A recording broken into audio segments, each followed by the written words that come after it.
Hi, atop Laval Stadium. We're ready to go 100 yards with Stony Brook head coach Chuck Priore as we take a look back at what was a wild Week 6, a look ahead to Week 7. We're sponsored by Jefferson's Ferry. Coach, 45-38, the final against number 2 James Madison, a game that needed overtime. Team falls just a little short. Could really take this game in a lot of different directions. Just how about the resiliency and the fight from your ball club? Never led, but never too far behind either. Yeah, I think if you look at the hidden messages, I think we have some mental toughness that is real positive and will continue to show to be something that allows us to be successful. They played, honestly, those type of games, I always say they're 4-quarter games, and they literally came to pretty much the last play of the game to get us into overtime. So we fought. We're not happy with losing the game, and there's things throughout the game that we will address and get better at. A lot of coaches don't subscribe to a moral victory or a good loss. Where do you stand on that? I'm the same, I think. I don't think there's ever in there that says that they were better than us, to be honest with you. We didn't go into the game thinking they were better than us. I think the game was over and the score indicated that probably 2 good football teams played.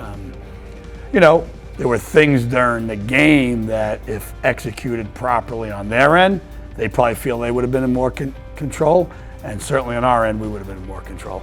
45 points, the most points that your team's given up against an FCS opponent, but I'd have to think that you and defensive coordinator Bobby McIntyre find a little solace in the fact that the defense continued to come up with stops and a couple turnovers to put your offense in good position. Yeah, we certainly gave them an extra possession right off to the first play of the game, and that's 7 points there, and 7 occurred in overtime. So it's really, you look at it, it's 28 points over the span after the first series of the game, which I think represents pretty good. And we made some turnovers, which was crucial.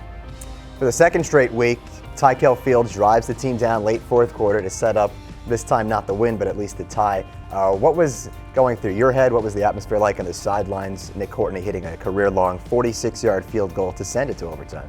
Yeah, I'm really proud of Nick and how far he's come along, obviously, with this process. But, we took the ball over. We were able to make a stop, used our timeouts, have enough time on the clock. And then, once again, it was maybe a little unorthodox, but we made 2 big throws during the drive to put us in position. And we were able to kill a clock 2 times, which is an efficient type of 2-minute drill. And we got them on the field with, I think, 9 seconds left or 6 seconds left, and we're able to put the ball through the uprights.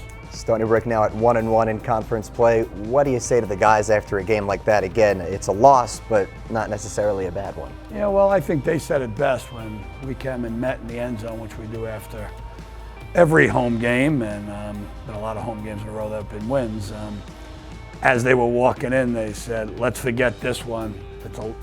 We got to get ready for next week." And I think that was the same after we won the Rhode Island game in the end. They said, "Let's get ready for next week." So I like that attitude and mentality. And, for me, it allows me not to have to say much, to concentrate on what things we need to do to get better. All right, we'll use the same mentality here. Let's look toward next week.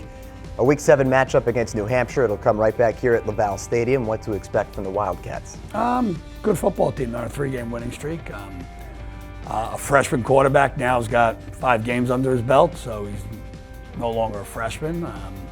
They play really good, sound defense, not only statistically, but when you watch the film, have enough playmakers. They look to run the football to be successful.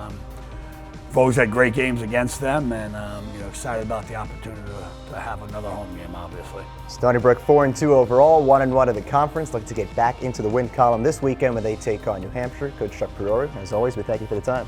Thank you. We'll see you here at Stony Brook on Saturday.